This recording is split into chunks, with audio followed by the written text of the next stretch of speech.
ಓಂ ಶಾಂತಿ. And ನಾವು continue ಮಾಡ್ತಾಯಿದ್ದೀವಿ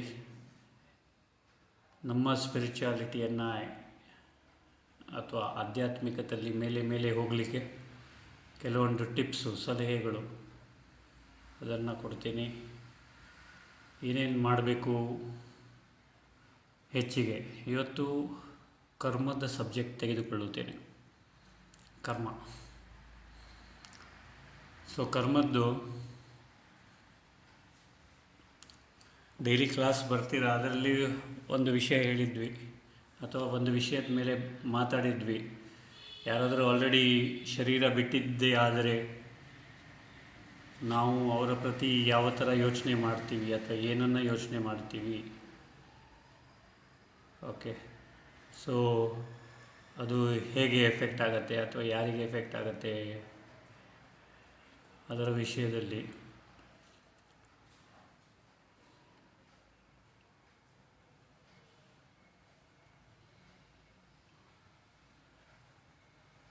okay, ಯಾರ ಬಗ್ಗೆ ಆದರೂ ಅಷ್ಟೇ. ಅಂದರೆ ಅವರು ಶರೀರದಲ್ಲಿದ್ದಾರೋ ಶರೀರದಲ್ಲಿಲ್ಲವೋ, ಯಾರೇ ಆಗಲಿ, ಯಾರ ಬಗ್ಗೆನೇ ಆಗಲಿ, ನಾವು ಏನಾದರೂ ಹೇಳಿದಾಗ ಅಥವಾ ಕಂಪ್ಲೇಂಟ್ ಮಾಡಿದ್ದಾಗ ಅಥವಾ ಅವರ ಬಗ್ಗೆ ಯೋಚನೆ ಮಾಡಿದ್ದಾಗ ಯಾವ ತರಹದ ಯೋಚನೆ ಮಾಡ್ತಾಯಿದ್ದೀವಿ, ಏನನ್ನು ಯೋಚನೆ ಮಾಡ್ತಾ ಇದ್ದೀವಿ ಅದನ್ನು ನಾವು ಗಮನವಿಟ್ಟು ನಾವೇ ಯೋಚನೆ ಮಾಡಬೇಕು ಅಥವಾ ನಾವೇ ಕರ್ಮ ಮಾಡಬೇಕು. ಕರ್ಮ ಅಂದರೆ ಎಲ್ಲರಿಗೂ ಗೊತ್ತಿದೆ, ಪ್ರತಿಯೊಂದು ಸಂಕಲ್ಪ, ಪ್ರತಿಯೊಂದು ಮಾತು ಮತ್ತು ಪ್ರತಿಯೊಂದು ನಡೆನುಡಿ, that is action, thought, word and action. ನಮ್ಮ ಪ್ರತಿಯೊಂದು ಕರ್ಮ ಅಥವಾ ನಮ್ಮ ಪ್ರತಿಯೊಂದು ಸಂಕಲ್ಪ ನನಗೆ ಎಫೆಕ್ಟ್ ಆಗ್ತಾ ಇದೆ ಅಂತ ನಿಮಗೆ ಮನವರಿಕೆ ಆದರೆ ಮಾತ್ರ ನೀವು ಒಳ್ಳೆಯ ಸಂಕಲ್ಪವನ್ನು ಅಥವಾ ಯಾರ ಬಗ್ಗೆನೂ ಒಳ್ಳೆಯದಲ್ಲದ ಸಂಕಲ್ಪ ಮಾಡ್ತೀರಾ. ಖಂಡಿತ. ನೋಡಿ, ಇಲ್ಲಿ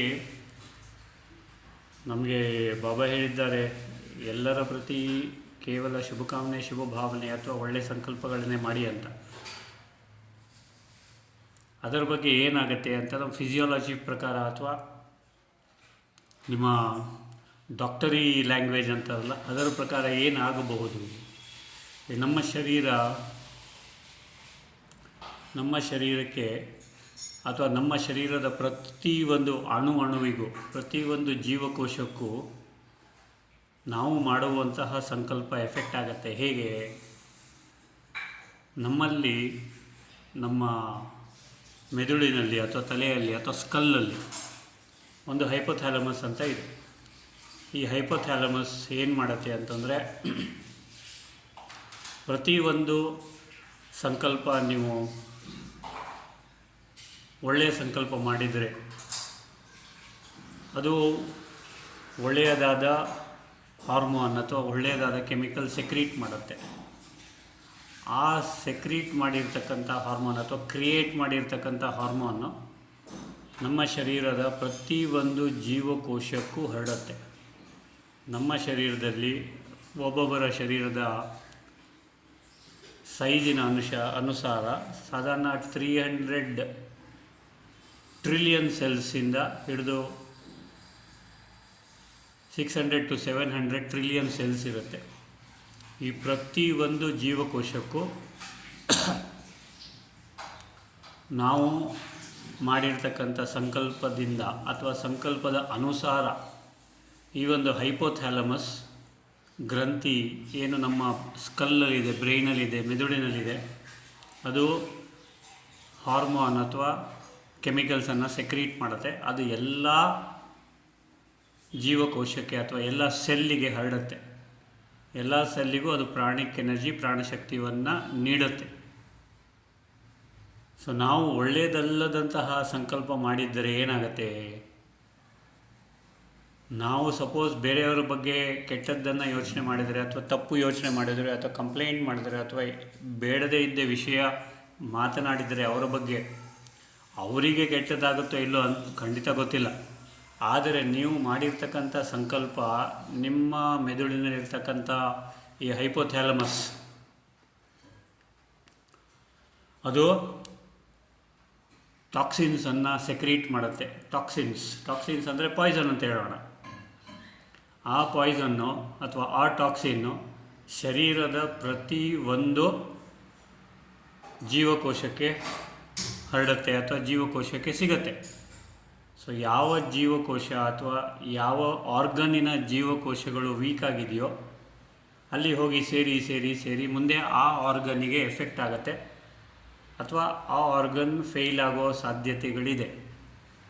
ಸೊ ಅದಕ್ಕೆ ದಯವಿಟ್ಟು ಯಾವುದೇ ಆದಂತಹ ತಪ್ಪು ಸಂಕಲ್ಪ ಯಾರ ಮೇಲೂ ಮಾಡಬೇಡಿ. ನಾವು ಕೆಲವರು ತುಂಬಾ ತೊಂದರೆ ಕೊಡ್ತಾ ಇರ್ತಾರೆ, ತುಂಬಾ ಕಷ್ಟ ಕೊಡ್ತಾ ಇರ್ತಾರೆ. ಆ ಕಷ್ಟ ಕೊಟ್ಟಿರ್ತಕ್ಕಂಥ ಅವರ ಬಗ್ಗೆ ನಾವು ಏನು ಸಾಧಾರಣವಾಗಿ ಯೋಚನೆ ಮಾಡ್ತೀವಿ, ಅವರಿಗೆ ಹೇಳಬಾರ್ದು ಆ ಮಾತನ್ನು, ಅವರಿಗೆ ಕೆಟ್ಟದಾಗಲಿ ಅಂತ ಹೇಳ್ತೀವಿ. ಅಥವಾ ಯಾರಾದರೂ ತುಂಬ ವರ್ಷದಿಂದ ಹುಷಾರಿಲ್ಲ ಅಥವಾ ತುಂಬಾ ಅವರಿಂದ ನಮಗೆ ಕಿರುಕುಳ ಆಗ್ತಾಯಿದೆ ಅಂದರೆ ಅವರು ಬೇಗನೆ ಸಾಯಬಾರ್ದಾ ಅಂತ ಸಂಕಲ್ಪ ಮಾಡ್ತೀವಿ. ಅಥವಾ ಅವರಿಗೆ ಒಳ್ಳೆಯದು ಆಗದಂತಹ ಸಂಕಲ್ಪಗಳನ್ನು ಕೆಲವೊಮ್ಮೆ ನಾವು ಮಾಡ್ತೀವಿ. ಅನ್ಕಾನ್ಷಿಯಸ್ಲಿ ಅಲ್ಲ, ಕಾನ್ಷಿಯಸ್ಲಿ ಮಾಡ್ತೀವಿ. ಸೊ ಇಂಥ ಸಂಕಲ್ಪಗಳು ಅವರಿಗೆ ಎಫೆಕ್ಟ್ ಆಗುತ್ತೋ ಇಲ್ಲೋ ಗೊತ್ತಿಲ್ಲ, ನಮಗಂತೂ ಖಂಡಿತ ಎಫೆಕ್ಟ್ ಆಗುತ್ತೆ. ಅದಕ್ಕೆ ದಯವಿಟ್ಟು ನೀವು ಏನೇ ಸಂಕಲ್ಪ ಮಾಡೋದಾಗಲಿ, ಮಾತನ್ನು ಹೇಳೋದಾಗಲಿ, ಕಂಪ್ಲೇಂಟನ್ನು ಮಾಡೋದಾದರೆ, ಏನಾದರೂ ಮಾಡೋದಿದ್ರೂ ಯಾರ ಬಗ್ಗೆಯೂ ಸಹ ಹುಷಾರಾಗಿ ಮಾಡಿ. ಕೆಲವೊಮ್ಮೆ ಕೋಪದಿಂದ ಮಾತಾಡ್ತೀರಾ, ರಾಗ ದ್ವೇಷಗಳಿಂದ ಮಾತಾಡ್ತೀರಾ, ಅದು ಸಹ ನಮ್ಮ ಶರೀರಕ್ಕೆ ಎಫೆಕ್ಟ್ ಆಗುತ್ತೆ. ಅವರಿಗೆ ಎಫೆಕ್ಟ್ ಆಗುತ್ತೋ ಇಲ್ಲೋ ಗೊತ್ತಿಲ್ಲ. ಸೊ ಅದಕ್ಕೆ ದಯವಿಟ್ಟು ನೀವು ಕೇರ್ಫುಲ್ಲಾಗಿರಿ. ನಮ್ಮ ನಿಜವಾದ ನೇಚರ್ ಏನಿದೆ, ನಮ್ಮ ನಿಜವಾದ ಗುಣಗಳು, ನಮ್ಮ ನಿಜವಾದ ಸ್ವಭಾವ ನಮಗೆ ಗೊತ್ತಿದೆ ಏನು ಅಂತ. ಅದರ ಥಿಯರಿಯಾಗಿ ಗೊತ್ತಿದೆ. ಅದನ್ನು ಪ್ರಾಕ್ಟಿಕಲ್ಲಾಗಿ ನಾವು ಅಳವಡಿಸಿದ್ದೀವಾ ಡೇ ಟು ಡೇ ಲೈಫಲ್ಲಿ, ಜೀವನದ ಪ್ರತಿಯೊಂದು ಅಂಶದಲ್ಲಿ ನಾವು ಯಾರು ಅಂತ ಪ್ರತಿಯೊಂದು ಸೆಕೆಂಡಿಗೆ ಅಥವಾ ಪ್ರತಿಯೊಂದು ಸಂಕಲ್ಪದಲ್ಲಾಗಲಿ, ಮಾತಿನಲ್ಲಾಗಲಿ, ನಡೆ ನುಡಿಯಲ್ಲಿ ಆಗಲಿ ನಾವು ಯಾರು ಅಂತ ನಮ್ಮನ್ನು ನಾವು ಕರೆಕ್ಟ್ ಮಾಡಿಕೊಂಡ್ರೆ ಅಥವಾ ನಾವು ಯಾರು ಅಂತ ನಮಗೆ ಗೊತ್ತಿದ್ದರೆ ನಾವು ಖಂಡಿತವಾಗಲೂ ತಪ್ಪು ಮಾಡುವುದಿಲ್ಲ. ಸಿಂಪಲ್ ಆದ ವಿಷಯ ಅಂತಂದರೆ, ಇದರಲ್ಲಿ ನನಗೆ ಇವರು ಇಷ್ಟ ಇಲ್ಲ, ನನಗೆ ಇದು ಇಷ್ಟ ಇಲ್ಲ. ಎಷ್ಟೋ ಸಲ ನಾವು ಮಾಡ್ತೀವಿ, ಎಷ್ಟೋ ಸಲ ಹಾಗೆ ಮಾತಾಡ್ತೀವಿ ಸಹ. ಫುಡ್ಡಿನ ವಿಷಯದಲ್ಲಾಗಲಿ, ಇಂಪಾರ್ಟೆಂಟ್ ಫುಡ್ಡಿನ ವಿಷಯದಲ್ಲಿ ನಾವು ಯಾರು, ಬೇರೆಯವರು ಏನು ಬೇಕಾದರೆ ತಿಳ್ಕೊಳ್ಳಿ, ಫುಡ್ ಬಗ್ಗೆ ಅಥವಾ ಏನಾದರೂ ಭೋಜನದ ಬಗ್ಗೆ, ಏನಾದರೂ ಪದಾರ್ಥದ ಬಗ್ಗೆ ಏನು ನಾವು ಸ್ವೀಕರಿಸ್ತೀವಿ ಅದರ ಬಗ್ಗೆ ಅವರು ಯಾವುದೇ ಥರದ ಸಂಕಲ್ಪ ಮಾಡಲಿ ಪರವಾಗಿಲ್ಲ, ನೀವು ಅದನ್ನು ಮಾಡಬೇಡಿ. ಈ ಫುಡ್ಡು ಚೆನ್ನಾಗಿಲ್ಲ, ಈ ಫುಡ್ ವರ್ಜನೀಯ, ಈ ಫುಡ್ಡು ಬೇಡ, ಇಂಥದ್ದೆಲ್ಲ ನೀವು ಯೋಚನೆ ಮಾಡಬೇಡಿ. ಕೆಲವೊಂದು ಡಿಸಿಪ್ಲಿನ್ನು, ಕೆಲವೊಂದು ರೂಲ್ಸ್ ಹೇಳಿದ್ದಾರೆ ಪರಮಾತ್ಮ ಶಿವಬಾಬಾ. ಅದರ ಬಗ್ಗೆ ಅದರ ಅನುಸಾರವಾಗಿ ನೀವು ಮಾಡಿ, ಅದರ ಅನುಸಾರವಾಗಿಯೇ ಹೋಗಿ. ಯಾವುದೇ ಥರದ ಏನಂತಾರೆ ಅದಕ್ಕೆ ಶ್ರೀಮತ ಅಂತ ನಾವು ಹೇಳ್ತೀವಿ, ಆ ಶ್ರೀಮತವನ್ನು ಫಾಲೋ ಮಾಡಿ. ಆದರೆ ಬೇರೆಯವರು ತಿನ್ನುವಂಥ ಪದಾರ್ಥಕ್ಕೆ ನೀವು ಅದನ್ನು ಡಿಸ್ಲೈಕ್ ಅಥವಾ ಹೇಟ್ ಮಾಡಬೇಡಿ, ಅದರ ಪ್ರತಿ ರಾಗ ದ್ವೇಷದಿಂದ ಮಾತನಾಡಬೇಡಿ. ಅವ್ರು ಏನು ಬೇಕಾದ್ರೂ ತಿನ್ನಲಿ, ಅವರು ತಿನ್ನುವಂಥ ಪದಾರ್ಥನೇ ತಿಂತಾಯಿದ್ದಾರೆ.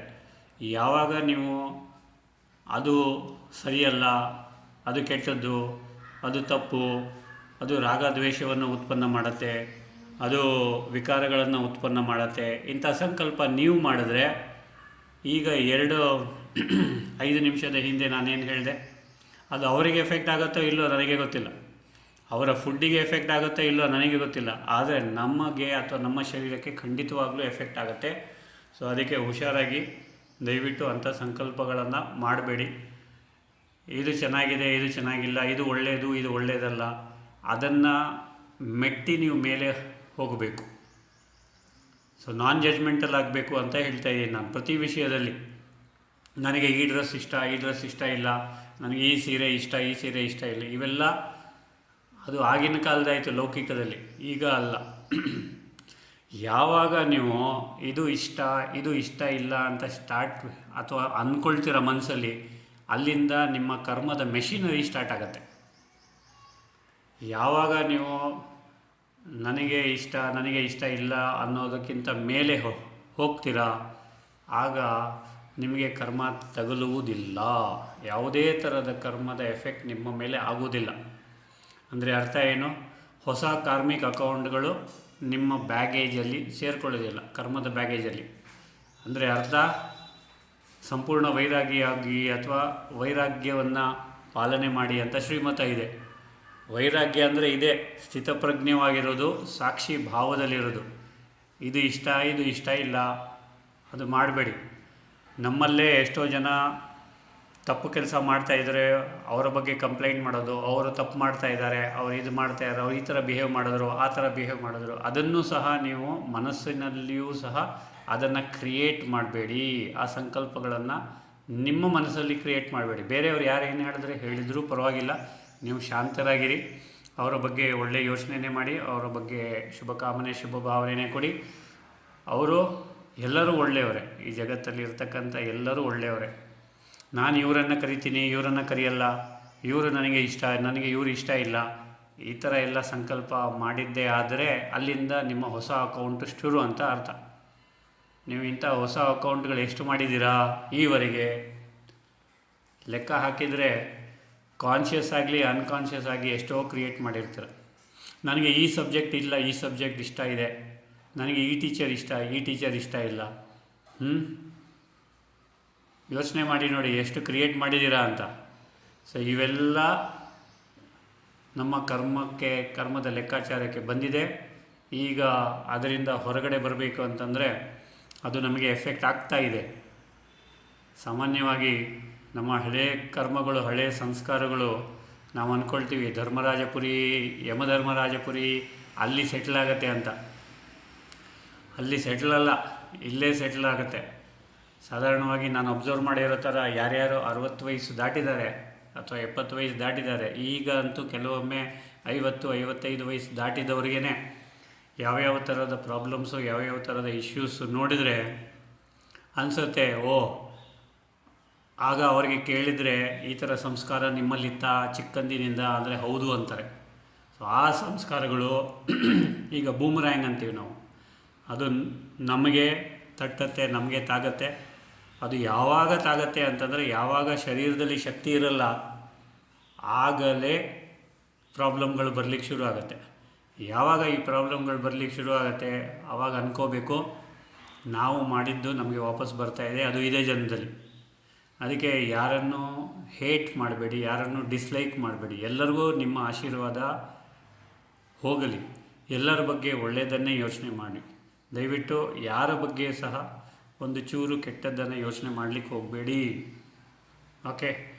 ಸೊ ಇನ್ನೊಂದು ಏನು ವಿಷಯ ಅಂತಂದರೆ, ಇದರಲ್ಲಿ ನಿಮ್ಮ ಪ್ರತಿಯೊಂದು ಕರ್ಮ ಏನಿದೆ, ಕರ್ಮ ಅನ್ನೋದು ಏನು ನಿಮ್ಮ ಪನಿಷ್ಮೆಂಟ್ ಅಲ್ಲ, ನೆನ್ಪಿಟ್ಕೊಳ್ಳಿ. ಕರ್ಮ ಅನ್ನೋದು ನಿಮಗೆ ಒಂದು ಚಾನ್ಸ್ ಕೊಟ್ಟಿದೆ. ಕರ್ಮ ಮತ್ತು ಭಾಗ್ಯ ಏನಿದೆ ಅದು ನಿಮಗೆ ಚಾನ್ಸ್ ಕೊಡ್ತಾ ಇದೆ ಕಲೀಲಿಕ್ಕೆ. ಪ್ರತಿಯೊಂದು ಕ್ಷಣದಲ್ಲಿ, ಪ್ರತಿಯೊಂದು ಹೆಜ್ಜೆಯಲ್ಲೂ ಕಲೀಲಿಕ್ಕೆ ನಮಗೆ ಒಂದು ಚಾನ್ಸ್ ಕೊಡ್ತಾ ಇದೆ. ಸೊ ಅದನ್ನು ಅರಿತುಕೊಂಡು ಒಳ್ಳೆಯ ಕರ್ಮಗಳನ್ನೇ ಮಾಡಿದ್ದೇ ಆದರೆ, ಒಳ್ಳೆಯದನ್ನೇ ಯೋಚನೆ ಮಾಡಿದ್ದೇ ಆದರೆ, ಆ ಕರ್ಮ ನಮ್ಮನ್ನು ಜೀವನ್ಮುಕ್ತಿಗೆ ಕರೆದುಕೊಂಡು ಹೋಗುತ್ತೆ. ಓಕೆ. ಯಾರ ಬಗ್ಗೆನೂ ಕೆಟ್ಟದ್ದು ಯೋಚನೆ ಮಾಡದೇ ಇದ್ದಲ್ಲಿ, ನೀವು ಕೆಟ್ಟದ್ದು ನಾನೇನು ಮಾಡಿಲ್ಲಪ್ಪ, ಕೆಟ್ಟದ್ದು ಅನಿಸ್ಕೊಳ್ಳಿಲ್ಲ, ಕೆಟ್ಟದ್ದು ಬಯಸ್ಕೊಳ್ಳಿಲ್ಲ, ಕೆಟ್ಟ ಬಯಕೆಗಳು ನಾನು ಹೇಳೋ ಅವಶ್ಯಕತೆ ಇಲ್ಲ. ಎಷ್ಟೋ ಜನರಲ್ಲಿ ಈಗಲೂ ಸಹ ಇದೆ. ಬ್ರಹ್ಮ ಭೋಜನಕ್ಕೆ ಹೋಗ್ತೀರಾ ಎಲ್ಲಾದರೂ ಒಂದು ಫಂಕ್ಷನ್ಗೆ, ಅಲ್ಲಿ ಇಲ್ಲಿ. ಈಗ ಮೊನ್ನೆ ಆಗಿರ್ತಕ್ಕಂಥ ಸ್ಮೃತಿ ದಿನ 18ನೇ ತಾರೀಕು, ಊಟ ಮಾಡ್ತೀರಾ, ಊಟ ಚೆನ್ನಾಗಿ, ಊಟ ಅಲ್ಲಿ ಭೋಗ ಅಥವಾ ಭೋಜನ ಬಿಡಬಾರ್ದು. First and the foremost thing next ಎಷ್ಟು ಬೇಕೋ ಅಷ್ಟು ತೆಗೆದುಕೊಳ್ಳಬೇಕು, ಅದು ಎರಡನೇದು. ಮೂರನೇದು, ಇದು ಖಾರ ಇದೆ, ಇದರಲ್ಲಿ ಉಪ್ಪು ಕಮ್ಮಿ ಇದೆ, ಇದು ಯಾಕೆ? ಇದೆಲ್ಲ ನಿಮಗೆ ಕರ್ಮ ಆ್ಯಡ್ ಮಾಡುವಂಥದ್ದು, ಅದು ವಿಕರ್ಮ. ಓಕೆ, ಸೊ ಕುಕರ್ಮಗಳು ಜಾಸ್ತಿ ಆಗ್ತಾ ಹೋಗೋದೆ, ಕರ್ಮದ ಲೆಕ್ಕಾಚಾರ ಜಾಸ್ತಿ ಆಗ್ತಾ ಹೋಗುತ್ತೆ. ಅದಕ್ಕೆ ನೀವು ಯೋಗದ ಶಕ್ತಿ ಜಾಸ್ತಿ ಮಾಡಬೇಕಾಗತ್ತೆ. ಅದರಿಂದ ಹೊರಗಡೆ ಬರಬೇಕಾದ್ರೆ ಯೋಗದ ಶಕ್ತಿ ಜಾಸ್ತಿ ಮಾಡೋದು ಅಂತಂದರೆ, ಇಲ್ಲೂ ಸಹ ನಾವು ಮಾಡಿರ್ತಕ್ಕಂಥ ಕರ್ಮಾನುಸಾರವಾಗಿ ನಮಗೆ ಪರಮಾತ್ಮನ ಮೇಲೆ ಅಥವಾ ದೇವರ ಮೇಲೆ ಅಥವಾ ಭಗವಂತನ ಮೇಲೆ ಅಥವಾ ಬಾಬಾರ ಮೇಲೆ ಫೋಕಸ್ಸೇ ಮಾಡಲಿಕ್ಕಾಗಲ್ಲ, ಕಾನ್ಸಂಟ್ರೇಟೇ ಮಾಡಲಿಕ್ಕಾಗಲ್ಲ. ಅವರನ್ನು ಏನಂತಾರೆ, ಅದಕ್ಕೆ ಅವರನ್ನು ನೋಡಿ ಅಥವಾ ಅವರ ಬಗ್ಗೆ ನಮಗೆ ನಾವು ಹೇಳ್ತೀವಿ ಅಲ್ಲಿ ಸೂಕ್ಷ್ಮವತನಕ್ಕೆ ಹೋದ್ವಿ, ಅಲ್ಲಿ ಪರಮಧಾಮಕ್ಕೆ ಹೋದ್ವಿ, ರೂರಿಯಾನ್ ಮಾಡಿದ್ವಿ ಅಂತ. ಅದು ಸಾಧ್ಯ ಯಾಕೆ ಆಗೋದಿಲ್ಲ ಅಂದರೆ, ನಮ್ಮ ಕರ್ಮಗಳೇ ನಮಗೆ ಬಾಂಡೇಜ್ ಆಗಿ ಅಥವಾ ನಮ್ಮ ಕರ್ಮಗಳೇ ಬ್ಯಾಗೇಜ್ ಹೆವಿ ಆಗಿಬಿಟ್ಟು ನಮಗೆ ಮೇಲೆ ಹಾರಲಿಕ್ಕೆ ಬಿಡುವುದಿಲ್ಲ. ಮೇಲೆ ಹಾರೋದು ಅಂದರೆ ನಾವು ಹಾರೋದು ಅಂತಲ್ಲ, ಮನಸ್ಸು ಬುದ್ಧಿಯಿಂದ ಮೇಲೆ ಹೋಗೋದಾಗಲಿ ಅಥವಾ ಮನಸ್ಸು ಬುದ್ಧಿಗಿಂತ ಮೇಲೆ ಹೋಗೋದಾಗಲಿ. ನಿಮಗೆ ಬೀಜರೂಪ ಸ್ಥಿತಿಗೆ ಹೋಗಬೇಕಂತಂದರೆ, ಬೀಜರೂಪ ಸ್ಥಿತಿ ಎಲ್ಲರಿಗೂ ಗೊತ್ತಿದೆ, ಅದು ನಿಸ್ಸಂಕಲ್ಪ ಸ್ಥಿತಿ. ಉಪರಾಮ್ ಸ್ಥಿತಿ ಗೊತ್ತಿದೆ, ನಿಸ್ಸಂಕಲ್ಪ ಸ್ಥಿತಿ. ಬಾಪ್ ಸಮಾನ್ ಸ್ಥಿತಿ, ನಿಸ್ಸಂಕಲ್ಪ ಸ್ಥಿತಿ. ಈ ನಿಸ್ಸಂಕಲ್ಪ ಸ್ಥಿತಿಗಳಿಗೆ ಹೋಗಬೇಕಂದ್ರೆ ನಿಮ್ಮ ಕರ್ಮದ ಬ್ಯಾಗೇಜ್ ಇರಲೇಬಾರ್ದು. ಕರ್ಮದ ಬ್ಯಾಗೇಜು ಸ್ವಲ್ಪ ಆದರೂ ಇದ್ದರೆ ಅದು ಕೆಳಗೆ ನಿಮಗೆ ಇಳಿಯುತ್ತೆ. ನೀವು ಆ ಸ್ಥಿತಿಗಳಲ್ಲಿ ಸ್ಥಿತರಾಗಿರಲಿಕ್ಕೆ ಆಗುವುದಿಲ್ಲ. ಈಗ ಸಿಂಪಲ್ಲಾಗಿ ಬೀಜ ಸ್ವರೂಪ ಸ್ಥಿತಿಯಲ್ಲಿ ನಾನು ಶಾಂತ ಸ್ವರೂಪ ಆತ್ಮನಾಗಿದ್ದೇನೆ ಅಥವಾ ನಾನು ಪರಮ ಪವಿತ್ರ ಆತ್ಮನಾಗಿದ್ದೇನೆ ಸಮಾನ ಹೇಳ್ತಾ ಇರ್ತೀರ. ಆದರೆ ಆ ಸ್ಥಿತಿಯಲ್ಲಿ ನೀವು ಸ್ಥಿತರಾಗಿದ್ದೀರಾ? ನಿಮ್ಮನ್ನು ನೀವು ಕೇಳಿಕೊಳ್ಳಿ. ಅಲ್ಲಿ ಸಂಕಲ್ಪ ಕೂಡೋದು, ಸ್ಥಿತಿ ಇರಬೇಕಷ್ಟೇ. ಸ್ಥಿತಿ ಸಂಕಲ್ಪದ ಮೇರೆಗೆ ಆಗುತ್ತೆ, ಹೌದು. ಆದರೆ ಒಮ್ಮೆ ಸಂಕಲ್ಪ ಮಾಡಿದ ನಂತರ ಆ ಸ್ಥಿತಿಯನ್ನು ಅಚೀವ್ ಮಾಡಿದ ನಂತರ ಆ ಸ್ಥಿತಿಯಲ್ಲೇ ನಾವು ಇರಬೇಕೇ ವಿನಃ ಆ ಸ್ಥಿತಿಯಲ್ಲಿ ನಾವು ಸಮಾನಗಳನ್ನ ಕಂಟಿನ್ಯೂ ಆಗಿ ಚಾಂಟ್ ಮಾಡೋ ಥರ, ಮಂತ್ರದ ಥರ ಚಾಂಟ್ ಮಾಡೋದಾಗಲಿ ಅದೆಲ್ಲ ಮಾಡಲಿಕ್ಕೆ ಕೂಡೋದು, ಮಾಡುವುದು ಸಹ ಅದು ಸರಿಯಲ್ಲ. ನೀವು ಅಲ್ಲಿ ಸ್ಥಿತರಾಗಬೇಕು. ಈಗ ಹೇಗೆ ನೀವು ತಾಯಿಯ ರೋಲಲ್ಲಿ ಅಥವಾ ತಂದೆಯ ರೋಲಲ್ಲಿ ಅಥವಾ ಅಜ್ಜಿಯ ರೋಲಲ್ಲಿ ಅಥವಾ ಹಸ್ಬೆಂಡ್ ರೋಲಲ್ಲಿ, ವೈಫ್ ರೋಲಲ್ಲಿ ಹೇಗೆ ಸ್ಥಿತರಾಗಿದ್ದೀರಾ, ಆ ಥರ ಸ್ಥಿತಿಯಲ್ಲಿ ಅಲ್ಲಿ ನೀವು ಸ್ಥಿತರಾಗಬೇಕು. ನಾನು ಶಾಂತ ಸ್ವರೂಪ ಆತ್ಮ, ಶಾಂತಿ, ನೀವು ಶಾಂತಿ ಆಗಬೇಕು ಸಂಪೂರ್ಣವಾಗಿ. ನೆನ್ಪಿಟ್ಕೊಳ್ಳಿ, ನೀವು ಸಂಪೂರ್ಣವಾಗಿ ಶಾಂತಿ ಆಗಿಬಿಡಬೇಕು. ಅಲ್ಲಿ ನಿಮಗೆ ಡೌಟು ಆಗಲಿ ಇದಾಗಲಿ ಬರಬಾರ್ದು. ಪ್ರತಿಯೊಂದು ಗುಣಗಳು ಆತ್ಮಂದು ನಮಗೆ ಗೊತ್ತಿದೆ. ಎಕ್ಸಾಂಪಲ್ ಒಂದು, ಶಾಂತಿ ಇದೆ ತಗೊಳ್ಳೋಣ ಅಥವಾ ಖುಷಿ ಇದೆ ತಗೊಳ್ಳೋಣ. ನಾವು ಯಾವಾಗ ಖುಷಿಯನ್ನು ಕ್ರಿಯೇಟ್ ಮಾಡ್ತೀವಿ ಅಥವಾ ನಾವು ಯಾವಾಗ ಖುಷಿ ಆಗ್ತೀವಿ, ಆತ್ಮನ ಗುಣ ಖುಷಿಯಾಗಿದ್ದರಿಂದ ಅದು ಮತ್ತು ಇದು ಮ್ಯಾಚ್ ಆಗಿಬಿಟ್ಟು ನಮಗೆ ಇನ್ನಷ್ಟು ಖುಷಿ ಕೊಡುತ್ತೆ ಮತ್ತು ಆತ್ಮಾನುಭೂತಿ ಖುಷಿಯಲ್ಲಿರುತ್ತೆ. ಈಗ ಅದರಲ್ಲೇ ಒಂದು ಎಕ್ಸಾಂಪಲ್ ತಗೊಳ್ಳೋಣ, ಕೋಪ ಅಥವಾ ರಾಗ ದ್ವೇಷ. ಕೋಪ ಅನ್ನೋದು ಆತ್ಮನಲ್ಲಿಲ್ಲ, ನೆನ್ಪಿಟ್ಕೊಳ್ಳಿ. ಆತ್ಮನ ಒರಿಜಿನಲ್ ಕ್ವಾಲಿಟೀಸು ಸುಖ, ಶಾಂತಿ, ಪ್ರೀತಿ, ಪವಿತ್ರತೆ, ಖುಷಿ, ಆನಂದ, ಜ್ಞಾನ. ಇಂತಹ ಸಂಕಲ್ಪ ಮಾಡಿದ್ರೇ ಅದರ ಫ್ರೀಕ್ವೆನ್ಸಿ ಅಥವಾ ಅದರ ಗುಣ, ನೀವು ಮಾಡಿರ್ತಕ್ಕಂಥ ಸಂಕಲ್ಪದ ಗುಣ ಒಂದಾಗಿಬಿಟ್ಟು ನಿಮಗೆ ಖುಷಿ ಕೊಡುತ್ತೆ, ನಿಮಗೆ ಮೇಲೆ ಮೇಲೆ ಏರಿಸುತ್ತೆ. ಅಥವಾ ಒಂದು ಎಕ್ಸಾಂಪಲ್ ಅಂದರೆ ನಿಮ್ಮ ಬ್ಯಾಟ್ರಿಯನ್ನು, ಆತ್ಮನ ಬ್ಯಾಟ್ರಿಯನ್ನು ಚಾರ್ಜ್ ಮಾಡುತ್ತೆ. ಯಾವಾಗ ನೀವು ಆತ್ಮನ ಗುಣಗಳ ಹಾಗೇ ಸಂಕಲ್ಪ ಮಾಡಿದ್ದರೆ, ನೀವು ಆತ್ಮನ ಗುಣಗಳ ಹೊರತು ಬೇರೆ ಸಂಕಲ್ಪ ಮಾಡಿದ್ದೆ ಆದರೆ, ಎಕ್ಸಾಂಪಲ್ ಕೋಪ, ಆತ್ಮನಲ್ಲಿ ಕೋಪ ಇದೆಯಾ? ಖಂಡಿತವಾಗ್ಲೂ ಇಲ್ಲ. ಸೊ ಅದು ಮಿಸ್ಮ್ಯಾಚ್ ಆಯಿತು. ಸೊ ಯಾವಾಗ ಆತ್ಮನ ಗುಣಕ್ಕೆ ಅದು ಅನುಗುಣವಾಗಿಲ್ಲ, ಅದು ಆತ್ಮನಿಗೆ ಟಚ್ಚು ಆಗೋದಿಲ್ಲ, ಅಲ್ಲಿ ಆಗೋದಿಲ್ಲ. ಆದರೆ ಆತ್ಮನ ಸುತ್ತಲೂ ಒಂದು ಫಿಲ್ಮ್ ಥರ ಅಥವಾ ಒಂದು ಶೀಲ್ಡ್ ಥರ ಅಥವಾ ಒಂದು ಫಾರ್ಮೇಷನ್ ಥರ ಆತ್ಮನ ಸುತ್ತಲೂ ಒಂದು ಬ್ಲಾಕೇಜನ್ನು ಕ್ರಿಯೇಟ್ ಮಾಡುತ್ತೆ. ಸೊ ಹೀಗೆ ನೀವು ಎಷ್ಟು ಕ್ರಿಯೇಟ್ ಮಾಡಿದ್ದೀರಾ, ಎಷ್ಟು ಸಂಕಲ್ಪಗಳಿಂದ ಇದನ್ನು ಕ್ರಿಯೇಟ್ ಮಾಡಿದ್ದೀರಾ, ಯೋಚನೆ ಮಾಡಿ. ಸೊ ಈ ಥರ ಮಾಡಿದಾಗ ಯಾವಾಗ ಆತ್ಮನ ಕ್ವಾಲಿಟಿ, ಆತ್ಮನ ಗುಣ ಅದಲ್ಲ ಅಂದಾಗ ಆ ಎನರ್ಜಿ ಏನಿದೆ, ಪ್ರತಿಯೊಂದು ನಾವು ಮಾಡುವಂಥ ಸಂಕಲ್ಪ ಎನರ್ಜಿನೇ. ಈಗ ಶಾಂತವಾಗಿ ಸಂಕಲ್ಪ ಮಾಡಿದರೆ, ಶಾಂತಿಯ ಸಂಕಲ್ಪ ಮಾಡಿದ್ರೂ ಎನರ್ಜಿ, ಶಾಂತವಾಗಿ ಬೇರೆ ಸಂಕಲ್ಪಗಳನ್ನು ಮಾಡೋದು ಎನರ್ಜಿನೇ. ಸೊ ಈ ಎನರ್ಜಿ ಏನಿದೆ ಅದು ಆತ್ಮನ 7 ಗುಣದ ತದ್ವಿರುದ್ಧವಾಗಿದ್ದರೆ ಅದು ಬ್ಲಾಕೇಜ್ ಆಗಿ ಗಣಿಸಲಾಗುತ್ತದೆ. ಮತ್ತು ಆತ್ಮನ ಹೊರಗಡೆ ಒಂಥರ ಎನ್ವಲಪ್ ಥರ ಅದರ ಅಂದರೆ ಅದಕ್ಕೆ ಅಂಟ್ಕೊಳ್ಳೋದಿಲ್ಲ. ಆದರೆ ನಮ್ಮ ಕರ್ಮ ಶರೀರ ಅಥವಾ ಕಾರಣ ಶರೀರದಲ್ಲಿ ಅದು ಹೋಗಿ ಸೇರಿಕೊಳ್ಳುತ್ತೆ, ಆಕಾಶಿಕ್ ರೆಕಾರ್ಡಲ್ಲಿ ರೆಕಾರ್ಡ್ ಆಗುತ್ತೆ. ಸೊ ಆಗ ನನಗೆ ಆತ್ಮಾನುಭೂತಿ ಅಥವಾ ಆತ್ಮಿಕ ಸ್ಥಿತಿಯಲ್ಲಿರಲಿಕ್ಕೆ ಅದು ನನಗೆ ಸ್ವಲ್ಪ ಮಟ್ಟಿಗೆ ಕಷ್ಟ ಕೊಡುತ್ತೆ. ಅದನ್ನು ದಾಟಬೇಕಾಗತ್ತೆ, ಆ ಎನರ್ಜಿಯನ್ನು ನಾನು ಕ್ರಾಸ್ ಮಾಡಬೇಕಾಗತ್ತೆ. ಆ ಎನರ್ಜಿಯನ್ನು ನಾನು ಕ್ರಾಸ್ ಮಾಡಲಿಕ್ಕೆ ಮತ್ತೆ ಪುನಃ ಬಹಳ ಅಂತ ಹೇಳಲ್ಲ, ಕಷ್ಟಪಡಬೇಕಾಗತ್ತೆ. ಯಾಕೆಂತಂದರೆ ನೀವು ನಿಜವಾದ ಒಂದು ಕ್ವಾಲಿಟಿಯನ್ನು ಕ್ರಿಯೇಟ್ ಮಾಡಿಲ್ಲ. ಈಗ ನೀವು 1 ಮಿನಿಟು ಕೋಪದ್ದು ಇದು ಕ್ರಿಯೇಟ್ ಮಾಡಿದ್ದೀರ ಅಂದ್ಕೊಳ್ಳಿ, ಅದರ 4ರಷ್ಟು ನೀವು ಶಾಂತಿಯ ಅಥವಾ ಪವಿತ್ರತೆಯನ್ನು ಕ್ರಿಯೇಟ್ ಮಾಡಬೇಕಾಗತ್ತೆ. ಆತ್ಮನಿಗೆ ಟಚ್ ಮಾಡಬೇಕಾದ್ರೆ ಅಥವಾ ಆತ್ಮಾನುಭೂತಿ ಆಗಬೇಕಂದ್ರೆ ಅಥವಾ ಆತ್ಮಿಕ ಸ್ಥಿತಿಯಲ್ಲಿ ಸ್ಥಿತರಾಗಿರಲಿಕ್ಕೆ ನೆನ್ಪಿಟ್ಕೊಳ್ಳಿ. ಸೊ ಹಾಗಾದರೆ ಏನಾಯಿತು, 1 ಸಂಕಲ್ಪಕ್ಕೆ 4 ಸಂಕಲ್ಪ. ಸೊ ಹೀಗೆ ಆದರೆ ಅದೇ ಥರ ನೀವು ಒಳ್ಳೆಯ ಸಂಕಲ್ಪ ಮಾಡಿದರೆ, ಈಗ ಪ್ರೇಮದ ಸಂಕಲ್ಪ ಆಗಲಿ ಅಥವಾ ಆನಂದದ ಸಂಕಲ್ಪ ಅಥವಾ ಶಕ್ತಿ, ಆತ್ಮನ ಗುಣ ಅದೇ. ಸೊ ಆಗ ಆತ್ಮನ ಗುಣ ಮತ್ತು ನೀವು ಮಾಡಿರ್ತಕ್ಕಂಥ ಸಂಕಲ್ಪ ಒಂದಕ್ಕೆ ಅಂದರೆ ಫ್ರೀಕ್ವೆನ್ಸಿ ಅಥವಾ ಎನರ್ಜಿ ಮ್ಯಾಚ್ ಆಗಿಬಿಟ್ಟು ಆತ್ಮನಲ್ಲಿ ಅಂದರೆ ಇನ್ನಷ್ಟು ಒಳ್ಳೆ ಚಾರ್ಜ್ ಸೇರುತ್ತೆ.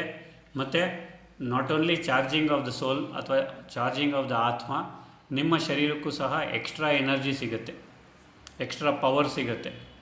ನೀವು ಬರೀ ಇಡೀ ದಿನ ಅಥವಾ ನೀವು ಎಕ್ಸ್ಪರಿಮೆಂಟ್ ಆಗಿ 1 ಗಂಟೆ ಕೂತ್ಕೊಂಡು ಬರೀ ಎಲ್ಲರ ಬಗ್ಗೆ ಶುಭಕಾಮನೆ ಶುಭ ಭಾವನೆ, ಇಡೀ ವಿಶ್ವದ್ದು, ಇಡೀ ಮರಗಿಡಗಳದ್ದು ಎಲ್ಲರ ಬಗ್ಗೆ ಕೇವಲ ಒಳ್ಳೆಯದನ್ನೇ ಯೋಚನೆ ಮಾಡಿ, ನೀವು ನೆಕ್ಸ್ಟ್ 24 ಗಂಟೆ ಲವಲವಿಕೆಯಲ್ಲಿರ್ತೀರ, ಖುಷಿಯಲ್ಲಿರ್ತೀರ. ಟ್ರೈ ಮಾಡಿ ನೋಡಿ. ಯಾವಾಗ ಆತ್ಮನ ಸಂಕಲ್ಪ ಅಥವಾ ಆತ್ಮನಲ್ಲಿರ್ತಕ್ಕಂಥ ಗುಣಗಳ ಬಗ್ಗೆನೇ ನಾವು ಸಂಕಲ್ಪ ಮಾಡ್ತಾ ಇದ್ದರೆ, ನಿಜ ಗುಣಗಳು, ಸೊ ಆಗ ಏನಾಗತ್ತೆ ಅಂತಂದರೆ ಆತ್ಮನ ಗುಣ ಮತ್ತು ನಾವು ಮಾಡಿರ್ತಕ್ಕಂಥ ಸಂಕಲ್ಪ ಅಥವಾ ಮಾತು ಅಥವಾ ನಡೆನುಡಿ ಅಥವಾ ಆ್ಯಕ್ಷನಿನ ಗುಣ ಅಥವಾ ಎಮೋಷನ್ಸಿನ ಗುಣ ಒಂದೇ ಆಗಿ ಸೊ ನಮಗೆ ಇನ್ನಷ್ಟು ಖುಷಿ ಕೊಡುತ್ತೆ, ಶರೀರಕ್ಕೆ ಇನ್ನಷ್ಟು ಬಲ ಕೊಡುತ್ತೆ, ಇನ್ನಷ್ಟು ಶಕ್ತಿ ಕೊಡುತ್ತೆ. ಸೊ ದಯವಿಟ್ಟು ಆ ಥರ ಮಾಡಿ. 2ನೇದು, ನಿಮ್ಮ ಕರ್ಮಗಳು ನಾಶ ಆಗಬೇಕಂತಂದರೆ ಹಳೆ ಕರ್ಮಗಳನ್ನೇ ತಗೊಳ್ಳೋಣ. ಹಳೆ ಕರ್ಮಗಳು ನನಗೆ ನಾಶ ಆಗಬೇಕು. ಸುಮ್ಮನೆ ಕೂತ್ಕೊಳ್ಳಿ ಸೈಲೆಂಟಾಗಿ. ನೀವು ಬಾಬಾರ ಬಗ್ಗೆ ಯೋಚನೆ ಮಾಡ್ತೀರಾ, ಯೋಚನೆ ಮಾಡಿ. ಇಲ್ಲ ಅಂತಂದರೆ ಆತ್ಮನ ಬಗ್ಗೆ ಯೋಚನೆ ಮಾಡ್ತೀರಾ, ಯೋಚನೆ ಮಾಡಿ. 2 ಇರೋದು ಎನರ್ಜಿ ಕ್ರಿಯೇಟ್ ಮಾಡಲಿಕ್ಕೆ ಈ ಜಗತ್ತಲ್ಲಿ. ಒಂದು ಪರಮಾತ್ಮ ಶಿವಬಾಬಾ, ಆತ್ಮ, ಇನ್ನೊಂದು ಆತ್ಮ. ಆತ್ಮನಲ್ಲಿ ಸ್ಥಿತರಾಗಿ ಅಥವಾ ಪರಮಾತ್ಮನಲ್ಲಿ ಸ್ಥಿತರಾಗಿ ಅಥವಾ ಯಾವುದೂ ಸ್ಥಿತ ಆಗಲಿಕ್ಕೆ ಆಗಲ್ಲ, ಸುಮ್ಮನೆ ಕೂತ್ಕೊಂಬಿಡಿ. ಏನೂ ಆಗ್ತಾಯಿಲ್ಲ ನನ್ನ ಕೈಯಲ್ಲಿ ಇವತ್ತು ಅಂತ ಸುಮ್ಮನೆ ಕೂತ್ಕೊಳ್ಳಿ. ಯಾವುದೇ ಆದಂಥ ನೆಗೆಟಿವ್ ಇಂಟೆನ್ಷನ್ಸ್ ಮಾಡಬೇಡಿ, ಯಾವುದೇ ಆದಂಥ ನೆಗೆಟಿವ್ ಸಂಕಲ್ಪಗಳನ್ನು ಮಾಡಬೇಡಿ, ಆ್ಯಂಗ್ಸೈಟಿಗೆ ಬರಬೇಡಿ. ಏನಾದರೂ ಸಂಕಲ್ಪಗಳು ಹಳೆಯದ ಬಂದರೆ ಅದು ಹೋಗಲಿಕ್ಕೆ ಬಿಡಿ, ಅದರ ಹಿಂದೆ ನೀವು ಹೋಗಬೇಡಿ. ಇಷ್ಟನ್ನೇ ಮಾಡಿ ಸಾಕು. ನೀವು ಮಾಡುವಂಥ ಈ ಒಂದು ಸ್ಥಿರವಾಗಿ ಕೂತ್ಕೊಂಡು ಸ್ಟಿಲ್ಲಾಗಿ ಕೂತ್ಕೊಂಡು ಇರುವಂಥದ್ದೇ ನಿಮ್ಮ ಕರ್ಮಗಳನ್ನು ಭಸ್ಮ ಮಾಡಲಿಕ್ಕೆ ಸಾಕು. ಇಷ್ಟೇ ಸಾಕು. ನೀವು ಏನು ಬಾಬಾರ ಫಿಗರ್ ಬರಲಿಲ್ಲ ಅಥವಾ ಬಾಬಾರ ರೂಪ ಬರಲಿಲ್ಲ ಅಥವಾ ಬಾಬಾರ ದರ್ಶನ ಆಗಲಿಲ್ಲ ಅಥವಾ ಬಾಬಾರ ಸಾಕ್ಷಾತ್ಕಾರ ಆಗಲಿಲ್ಲ ಅಥವಾ ಆತ್ಮನ ಸಾಕ್ಷಾತ್ಕಾರ ಆಗಲಿಲ್ಲ ಅಥವಾ ನಾನು ಯಾರು ಅಂತ ನನಗೆ ಗೊತ್ತಾಗ್ತಾ ಇಲ್ಲ ಅಂದರೆ ಸಹ ಪರವಾಗಿಲ್ಲ, ಸುಮ್ಮನೆ ಕೂತ್ಕೊಂಡ್ಬಿಡಿ, ಏನೂ ಮಾಡಲಿಕ್ಕೆ ಹೋಗಬೇಡಿ. ಸುಮ್ಮನೆ ಉಸಿರಾಡಿ. ನಿಮ್ಮ ಶರೀರದ ಏನು ಚಲನವಲನಗಳಿದೆ, ನಿಮ್ಮ ಹಾರ್ಟ್ ಬೀಟು, ನಿಮ್ಮ ಉಸಿರು, ಇಷ್ಟೇ ಸಾಕು ನಿಮ್ಮ ಹಳೆಯ ಕರ್ಮಗಳನ್ನು ನಾಶ ಮಾಡಲಿಕ್ಕೆ. ಇಷ್ಟೇ ಸಾಕು, ಏನು ಮಾಡಬೇಡಿ, ಎಕ್ಸ್ಟ್ರಾ ಏನು ಮಾಡೋದೇ ಬೇಡ. ಓಕೆ, ನಾವು ಮೆಡಿಟೇಷನ್ ಮಾಡ್ತೀವಿ, ಯೋಗ ಮಾಡ್ತೀವಿ, ಸ್ಕ್ರಿಪ್ಚರ್ಸ್ನ ಓದ್ತೀವಿ, ಮುರಳಿಗಳನ್ನು ಓದ್ತೀವಿ, ಒಳ್ಳೆಯ ಬುಕ್ಸನ್ನು ಓದ್ತೀವಿ, ಸ್ತೋತ್ರಗಳನ್ನು ಓದ್ತೀವಿ, ಶ್ಲೋಕಗಳನ್ನು ಓದ್ತೀವಿ ಅಥವಾ ಸತ್ಸಂಗಕ್ಕೆ ಹೋಗ್ತೀವಿ, ಕ್ಲಾಸಿಗೆ ಹೋಗ್ತೀವಿ. ಇದೆಲ್ಲ ಯಾಕೆ? ನಮಗೆ ಈಸಿಯಾಗಿ ಫೀಲ್ ಆಗಲಿಕ್ಕೆ, ನಮಗೆ ಲೈಟಾಗಿ ಫೀಲ್ ಆಗಲಿಕ್ಕೆ. ಅಲ್ಲಿ ಹೋದಾಗ ನಮಗೆ ಲೈಟ್ ಫೀಲಿಂಗ್ ಬರುತ್ತೆ ಅಥವಾ ಈಸಿಯಾದ ಫೀಲಿಂಗ್ ಬರುತ್ತೆ. ಯಾವುದಾದ್ರೂ ಬಟ್ಟಿಗೆ ಹೋಗಿದ್ದೀರಾ, ಬಟ್ಟಿಯಲ್ಲಿ ಕೂತ್ಕೊಂಡ್ರಿ ಸುಮ್ಮನೆ ಸೈಲೆಂಟಾಗಿ, ಅಲ್ಲೂ ಸಹ ಅಷ್ಟೇ ಅವರು ಕೆಮ್ಮಿದ್ರು, ಇವರು ಹಾಕ್ಷಿ ಮಾಡಿದ್ರು, ಅದರ ಬಗ್ಗೆ ಎಲ್ಲ ಯೋಚನೆ ಮಾಡಬೇಡಿ, ಸುಮ್ಮನೆ ಕೂತ್ಕೊಳ್ಳಿ. ಒಂದು ಬಟ್ಟಿಯಲ್ಲಿ ಒಂದು 300-400 ಜನ ಸೇರಿದಾಗ ಖಂಡಿತವಾಗ್ಲೂ ಎಲ್ಲೋ ಒಂದು ಕಡೆ ಯಾರೋ ಪಾಪ ಕೆಮ್ತಾರೆ, ಎಲ್ಲಿಂದನೋ ಹಾಕ್ಷಿ ಆಗುತ್ತೆ, ಅಥವಾ ಯಾರೋ ಅಡ್ಡ ಬರ್ತಾರೆ, ಆ ಕಡೆ ಈ ಕಡೆ ನೋಡಬೇಡಿ, ಏನನ್ನು ನೋಡಬೇಡಿ, ಏನನ್ನು ಇದು ಮಾಡಬೇಡಿ, ಸುಮ್ಮನೆ ಕೂತ್ಕೊಳ್ಳಿ. ಕಣ್ಣು ತೆರ್ಕೊಂಡು ಕೂತ್ಕೊಂಡ್ರೆ ನಿಮಗೆ ಅವರಿವರು ಫಿಗರ್ ಕಾಣುತ್ತೆ, ಅವರಿವರ ಒಂದು ರೂಪ ಕಾಣುತ್ತೆ, ಇದು ಕಾಣುತ್ತೆ ಅಂತಂದರೆ ಕಣ್ಣು ಮುಚ್ಕೊಬೇಡಿ, ಏನನ್ನೂ ಇದು ಮಾಡಬೇಡಿ, ಸುಮ್ಮನೆ ಕೂತ್ಕೊಳ್ಳಿ ಸೈಲೆಂಟಾಗಿ, ಶಾಂತವಾಗಿ ನೋಡಿ. ಆ ಒಂದು ಫೀಲ್ ಗುಡ್ ಫ್ಯಾಕ್ಟರ್ ಅಂತೀವಿ ಇಂಗ್ಲೀಷಲ್ಲಿ, ಅದಕ್ಕೆ ನಮಗೆ ಅದು ಒಳ್ಳೆಯದು ಅನಿಸುತ್ತೆ. ಯಾಕೆ ಅದು ಲೈಟ್ ಫೀಲ್ ಆಗುತ್ತೆ, ಅದಾದ ನಂತರ ಬಟ್ಟೆಯ ನಂತರ ಅಥವಾ ಯೋಗದ ನಂತರ ಅಥವಾ ಮೆಡಿಟೇಷನ್ ನಂತರ ಲೈಟ್ ಫೀಲ್ ಆಗೋದು ಯಾಕೆ ಅಂತಂದರೆ, ನಿಮ್ಮ ಹಳೆಯ ಕರ್ಮ ಬರ್ನ್ ಆಗಿದೆ ಅಂತ ಒಂದು. ಎರಡನೇದು, ಯಾವುದು ಹೊಸ ಫ್ರೆಶ್ ಕರ್ಮ ನೀವು ಕ್ರಿಯೇಟ್ ಮಾಡಿಲ್ಲ. ಆ ಸಮಯದಲ್ಲಿ ನೀವು ವಿಕಾರಗಳ ಬಗ್ಗೆ, ವಿಕರ್ಮಗಳ ಬಗ್ಗೆ ಯೋಚನೆ ಮಾಡಿರಬಹುದಾಗಿತ್ತು, ಆದರೆ ನೀವು ಅದನ್ನು ಮಾಡಲಿಲ್ಲ, ಸುಮ್ಮನೆ ಸೈಲೆಂಟಾಗಿ ಕೂತಿದ್ದೀರಾ. ಅದರಿಂದಾಗಿ ನಿಮ್ಮ ಹಳೆಯ ಕರ್ಮನೂ ನಾಶ ಆಗುತ್ತೆ, ಹೊಸ ಕರ್ಮದ ಲೆಕ್ಕಾಚಾರನೂ ಆಗುವುದಿಲ್ಲ, ಹೊಸದು ನಿಮ್ಮದು ಯಾವುದೇ ಲೆಕ್ಕಾಚಾರದಲ್ಲಿ ಬರುವುದಿಲ್ಲ. ಅದಕ್ಕೆ ದಯವಿಟ್ಟು ಸಿಂಪಲ್ ಆದಂತಹ ಇದು ಮೆಥಡು, ಸುಮ್ಮನೆ ಕೂತ್ಕೊಳ್ಳಿ. ನಿಮ್ಮ ಕರ್ಮಗಳು ಡಿಸಾಲ್ವ್ ಆಗಬೇಕಂದ್ರೆ ಸುಮ್ಮನೆ ಸಿಂಪ್ಲಿ ನಿಮ್ಮ normal breathing, normal heart beat. ಆದರೆ ಒಂದು ಇಂಪಾರ್ಟೆಂಟ್ ಅಂತಂದರೆ ನೆಗೆಟಿವ್ ಇಂಟೆನ್ಷನ್ಸು, ನೆಗೆಟಿವ್ ಸಂಕಲ್ಪ ಇವೆರಡು ಮಾಡಲೇಬೇಡಿ. ಉದ್ದೇಶ ನೆಗೆಟಿವ್ ಇರಬಾರ್ದು, ಯಾರ ಪ್ರತಿಯೂ ಏನು ಯೋಚನೆ ಮಾಡಬೇಡಿ, ಸುಮ್ಮನೆ ಸೈಲೆಂಟಾಗಿ ಕೂತ್ಕೊಂಡ್ಬಿಡಿ. ನಿಮ್ಮ ಹಳೆಯ ಕರ್ಮ ಒಂದೊಂದಾಗಿ ನಿಧಾನಕ್ಕೆ ತೊಳ್ಕೊಂಡು ಹೋಗುತ್ತೆ, ಕಳ್ಕೊಂಡು ಹೋಗುತ್ತೆ, ಹೊಸ ಕರ್ಮಗಳು ಆಗುವುದಿಲ್ಲ. ನೀವು ಡೇ ಟು ಡೇ ಮಾಡುವಾಗ ಏನಂತಾರೆ ಅದಕ್ಕೆ, ಮಲ್ಟಿ ಟಾಸ್ಕಿಂಗ್ ಮಾಡಲಿಕ್ಕೆ ಹೋಗಬೇಡಿ. ಈಗ ಬ್ರಷ್ ಮಾಡ್ತಾಯಿದ್ರೆ ಬರೀ ಬ್ರಷನ್ನೇ ಮಾಡಿ, ಸಿಂಪಲ್. ಊಟ ಮಾಡ್ತಾಯಿದ್ರೆ ಬರೀ ಊಟವನ್ನೇ ಮಾಡಿ, ಸಿಂಪಲ್. ಇದರಿಂದನೂ ಅಷ್ಟೇ, ನೀವು ಬೇರೆ ಕರ್ಮಗಳು ಮಾಡೋದಿಲ್ಲ. ನಾವೇನು ಅಂದ್ಕೊಳ್ತೀವಿ ಅಂತಂದರೆ, ಊಟ ಮಾಡುವಾಗ ಏನಾದರೂ ಲೆಕ್ಕಾಚಾರ ಮಾಡೋದು, ಅಥವಾ ಮೊಬೈಲ್ ನೋಡೋದು, ಅಥವಾ ಅವರಿವ್ರ ಬಗ್ಗೆ ಯೋಚನೆ ಮಾಡೋದು, ಅದೇ ನನಗೆ ಟೈಮ್ ಸಿಕ್ಕಿದೆ. ಅಥವಾ ಊಟದ ಟೇಬಲ್ ಮೇಲೆ, ಡೈನಿಂಗ್ ಟೇಬಲ್ ಮೇಲೆ 4 ಜನ ಕೂತಾಗ, ಇಡೀ ಫ್ಯಾಮಿಲಿ ಕೂತಾಗ ಅವರ ಮೇಲೆ ಇವ್ರ ಮೇಲೆ, ಅವ್ರ ಬಗ್ಗೆ ಇವ್ರ ಬಗ್ಗೆ ಮಾತಾಡೋದು. ನಾವು ಅಂದ್ಕೊಳ್ತೀವಿ ಇದು ಟೈಮ್ ಸಿಕ್ಕಿದೆ ಒಟ್ಟಿಗೆ ಕೂತ್ಕೊಂಡು ಒಟ್ಟಿಗೆ ಮಾತಾಡಲಿಕ್ಕೆ ಅಂತ. ಅದು ನಿಜವಾಗ್ಲೂ ತಪ್ಪು. ಅದು ವಿಕರ್ಮ ಆಗೋದಿಲ್ಲ, ಅದು ಪಾಪಕರ್ಮ ಆಗುತ್ತೆ, ನೆನ್ಪಿಟ್ಕೊಳ್ಳಿ. ಓಕೆ, ಸೊ ನಿಮಗೆ ಮಾಡಬೇಕಾ ಈಗಿರುವ ಕರ್ಮಗಳ ಏನಂತಾರೆ ಅದಕ್ಕೆ ನಾಶ ಮಾಡಲಿಕ್ಕೇ ನಾವು ಏನಂತಾರೆ ತುಂಬಾ ಕಷ್ಟಪಡ್ತಾ ಇದ್ದೀವಿ ಅಂತ ಹೇಳಲ್ಲ, ತುಂಬಾ ಟೈಮ್ ತೊಗೊಳ್ತಾ ಇದ್ದೀವಿ. ಇನ್ನು ಈ ಥರ ಮಾಡಿದ್ರಂತೂ ಇನ್ನಷ್ಟು ಲೆಕ್ಕಾಚಾರ ಜಾಸ್ತಿ ಆಗುತ್ತೆ. ಸೊ ಅದಕ್ಕೆ ಏನು ಮಾಡಿ ಅಂತಂದರೆ, ಕರ್ಮಗಳ ಒಂದು ಗಾರ್ಬೇಜ್ ಟ್ರಕ್ ಆಗಬೇಡಿ ನೀವು. ಗಾರ್ಬೇಜ್ ಟ್ರಕ್ ಅಂದರೆ ಗೊತ್ತಲ್ಲ, ಈ ಬೆಳಗ್ಗೆ ಬರುತ್ತಲ್ಲ ಗಾರ್ಬೇಜ್ ಕಲೆಕ್ಷನ್ಗೆ, ಆ ಥರ ಟ್ರಕ್ ಆಗಬೇಡಿ. ಅವರ ಕರ್ಮ ಇವರ ಕರ್ಮ, ಅವರ ಬಗ್ಗೆ ಇವ್ರ ಬಗ್ಗೆ ಮಾತಾಡಿಬಿಟ್ಟು ಅವರ ಕರ್ಮಗಳು, ಅವರ ವೀಕ್ನೆಸ್ಗಳು ನಿಮ್ಮ ವೀಕ್ನೆಸ್ ಮಾಡಿಕೊಂಡು ಅದು ಒಂಥರ ಕರ್ಮದ ಬ್ಯಾಗೇಜು, ಕರ್ಮದ ಗಾರ್ಬೇಜು ಅಂತಂದರೆ ಯಾವುದು ನಮಗೆ ಬೇಡ, ಅಸಹನೀಯ. ಒಂದು ಸಿಂಪಲ್ ಆದ ಎಕ್ಸಾಂಪಲ್ ಅಂತಂದರೆ, ಒಂದು ಆಲೂಗಡ್ಡೆ ಒಂದು ಮೂಲೆಯಲ್ಲಿ ಅಥವಾ ನಿಮ್ಮ ವೆಜಿಟೇಬಲ್ ಬಾಸ್ಕೆಟಲ್ಲಿ ಕೊಳೆತು ಹೋದರೆ ಇಡೀ ಮನೆಗೆ ಏನು ವಾಸನೆ ಬರುತ್ತೆ ನಿಮಗೆ ಗೊತ್ತಿದೆ. ಅದೇ ಥರ ಒಂದು ನೆಗೆಟಿವ್ ಸಂಕಲ್ಪ ನಮ್ಮ ಮನಸ್ಸಿನಲ್ಲಿದ್ದರೆ ನಮ್ಮ ಇಡೀ ಶರೀರಕ್ಕೆ ಯಾವ ಥರ ಇರ್ಬೋದು ಯೋಚನೆ ಮಾಡಿ. ಸೊ ಅದಕ್ಕೆ ದಯವಿಟ್ಟು ಅಂಥದ್ದು ಕೆಟ್ಟದ್ದನ್ನು ಯಾರ ಬಗ್ಗೆನೂ ಯೋಚನೆ ಮಾಡಬೇಡಿ, ಅಥವಾ ಯಾರಿಗೂ ಕೆಟ್ಟದ್ದು ಆಗಬೇಕು ಅಥವಾ ಬಯಸಬೇಕು ಅಂತ ಬಯಸಬೇಡಿ. ನಿಮ್ಮ ಬ್ಯಾಗೇಜನ್ನು ಕಮ್ಮಿ ಮಾಡಿ. ಹೇಗೆ ಅಂತಂದರೆ, ನೀವೇನು ಮಾಡ್ತಾಯಿದ್ದೀರ ಅದರ ಮೇಲೆ ನಿಗಾ ಇಡಿ, ಅಷ್ಟೇ ಸಾಕು. ನಡೀತಾ ಇದ್ದೀರಾ ಬರೀ ನಡೀರಿ, ಊಟ ಮಾಡ್ತಾಯಿದ್ದೀರಾ ಬರೀ ಊಟ ಮಾಡಿ. ಮತ್ತು ಎಂಡ್ ಆಫ್ ದ ಡೇ ನೀವು ಯಾವಾಗ ಬಾಬಾರಿಗೆ, ಪರಮಾತ್ಮನಿಗೆ ನೀವು ಚಾರ್ಟ್ ಕೊಡ್ತೀರಾ, ಆಗ ಒಂದು ಪುಸ್ತಕದಲ್ಲಿ ಬರೀರಿ, ಇವತ್ತು ನಾನು 5 ಏನು ಒಳ್ಳೆಯ ಕಾರ್ಯಗಳನ್ನು ಮಾಡಿದೆ, ಒಳ್ಳೆಯದನ್ನು ಏನು ಮಾಡಿದೆ ಇವತ್ತು, ಅದನ್ನು ಬರೀರಿ. ಓಕೆ, ಸೊ ಇಂಪಾರ್ಟೆಂಟ್ ನಿಮಗೆ ಹೇಳಿದ್ದೀನಿ, ಡಿಸ್ಕ್ರಿಮಿನೇಟ್ ಮಾಡಬೇಡಿ. ಅದು ಒಳ್ಳೆಯದು, ಇದು ಒಳ್ಳೆಯದಲ್ಲ, ಅವರು ಒಳ್ಳೆಯವರು, ಇವರು ಒಳ್ಳೆಯವರಲ್ಲ. ನಿಮ್ಮ ಊಟ ತಿಂಡಿ ಏನು ಸಿಗುತ್ತೆ ಅದು ಪರಮಾತ್ಮನ ಪ್ರಸಾದ ಅಂತ ಅದನ್ನು ಸ್ವೀಕಾರ ಮಾಡಿ. ನೀರು ಕುಡಿಯೋ ಮೊದಲು ಅಥವಾ ಊಟ ಮಾಡೋ ಮೊದಲು ಈ ಸಾರಿ ಹೇಳಲಿಕ್ಕೆ ಆದರೆ ಲೇಡೀಸು ಏನಾಗುತ್ತೆ ಅಂತಂದರೆ ಅವರ ಹಸ್ಬೆಂಡ್ಗೆ ಅಥವಾ ಮಕ್ಕಳಿಗೆ ಈ ಒಂದು ತರಕಾರಿ ಒಳ್ಳೆಯದು, ಈ ತರಕಾರಿ ಒಳ್ಳೆಯದಲ್ಲ. ಯಾಕೆ ಆ ಥರ ಯೋಚನೆ ಮಾಡ್ತೀರಾ? ಎಲ್ಲ ತರಕಾರಿ ಇರೋದು ತಿನ್ನಲಿಕ್ಕೆ. ನಿಮಗೆ ಯಾವುದು ಇಷ್ಟ ಇಲ್ಲ ಅದನ್ನು ಪಕ್ಕದಲ್ಲಿ ಅದನ್ನು ಪರ್ಚೇಸೇ ಮಾಡಬೇಡಿ. ಒಳ್ಳೇದು ನಿಮ್ಗೆ ಏನು ಅನ್ಸುತ್ತೆ ಅದನ್ನು ತೊಗೊಂಬನ್ನಿ, ಅದರ ರುಚಿಯಾದ ಏನಂತಾರೆ ಅದಕ್ಕೆ ಅಡುಗೆ ಮಾಡಿ. ಆದರೆ ಇದು ಯೋಚನೆ ಮಾಡಬೇಡಿ, ನಾನು ಒಂದು ಅರ್ಧ ಚಮಚ ಸಕ್ಕರೆ ಜಾಸ್ತಿ ಹಾಕಿದರೆ ಹಸ್ಬೆಂಡ್ಗೆ ಶುಗರ್ ಬರುತ್ತಾ ಅಥವಾ ಡಯಾಬಿಟೀಸ್ ಬರುತ್ತಾ, ಅಥವಾ ಇದು ಶುಗರ್ ತಿಂದರೆ ಡಯಾಬಿಟೀಸು, ಬೆಲ್ಲ ತಿಂದರೆ ಅದು ತಿಂದರೆ ಏನಂತಾರೆ ಅದಕ್ಕೆ, ಒಂದೊಂದು ಪದಾರ್ಥ ತಿಂದರೆ ನಮ್ಮ ಶರೀರಕ್ಕೆ ಅಥವಾ ನಮ್ಮ ಹಸ್ಬೆಂಡ್ಗೆ ಅಥವಾ ನಮ್ಮ ಮಕ್ಕಳಿಗೆ ಅದರಿಂದ ಒಳ್ಳೆಯದಾಗೋದಿಲ್ವೋ ಅಂತ ಯೋಚನೆ ಮಾಡಬೇಡಿ. ನೀವೇನು ಅಡುಗೆ ಮಾಡ್ತಿದ್ದೀರಾ ಇದು ಪರಮಾತ್ಮನ ಆಶೀರ್ವಾದ, ಬಾಬಾರ ಪ್ರಸಾದ. ಇದು ಎಲ್ಲರಿಗೂ ಶಕ್ತಿಯನ್ನುಂಟು ಮಾಡುತ್ತದೆ, ಶಕ್ತಿ ಕೊಡುತ್ತೆ, ಮತ್ತು ಅವರ ಯೋಚನೆಗಳನ್ನು ಸಕಾರಾತ್ಮಕವಾಗಿ ಮಾಡುತ್ತೆ ಅಂತ ಸಂಕಲ್ಪ ಮಾಡಿ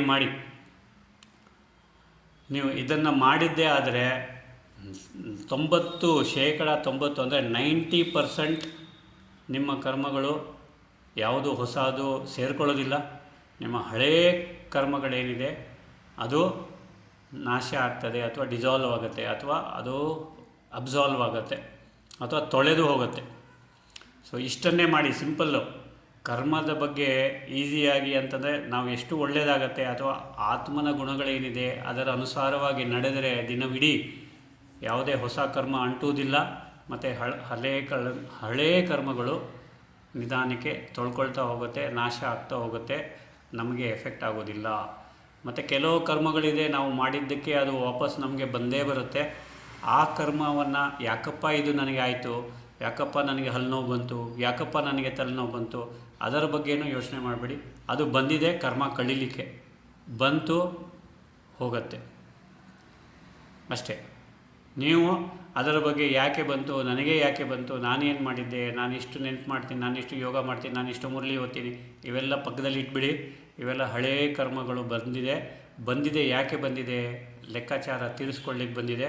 ಲೆಕ್ಕಾಚಾರ ತೀರಿದ ನಂತರ ಅದಾಗದೆ ಹೋಗುತ್ತೆ. ಮತ್ತು ಅದರ ಹಿಂದೆ ಹೋಗಬೇಡಿ, ನನಗೆ ಯಾಕೆ ಬಂತು, ಇನ್ನಷ್ಟು ಕರ್ಮ ಹೆಚ್ಚಿಸಿಕೊಳ್ಳಬೇಡಿ. ಸೊ ಕಾನ್ಷಿಯಸ್ ಆಗಿರಿ, ಕಂಪಲ್ಸಿವ್ ಆಗಿರಬೇಡಿ. ಕಂಪಲ್ಸಿವ್ ಅಂತಂದರೆ ಅನ್ಕಾನ್ಷಿಯಸ್ ಆಗಿ ಕೆಲಸಗಳನ್ನ ಮಾಡಬೇಡಿ.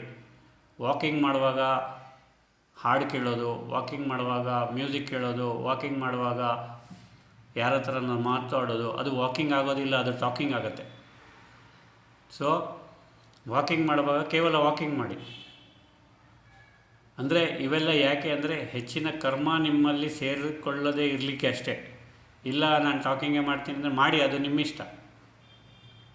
ಓಕೆ, ಕರ್ಮದ ಲೆಕ್ಕಾಚಾರದಿಂದ, ಕರ್ಮದ ಬಂಧನದಿಂದ ಅಥವಾ ಕರ್ಮವನ್ನು ನೀವು ಕಳಿಬೇಕು ಅಂತಂದರೆ ಕೆಲವೊಂದನ್ನು ಮಾಡಬೇಕಾಗತ್ತೆ. ಅದು ಇಂಪಾರ್ಟೆಂಟ್ ಆದಂಥ ವಿಷಯ. ಒಂದಂತಂದರೆ ಕಾನ್ಷಿಯಸ್ ಆಗಿ ಕಾರ್ಮಿಕ್ ಬ್ಯಾಗೇಜನ್ನು ಕಮ್ಮಿ ಮಾಡಲಿಕ್ಕೆ ಟ್ರೈ ಮಾಡಿ.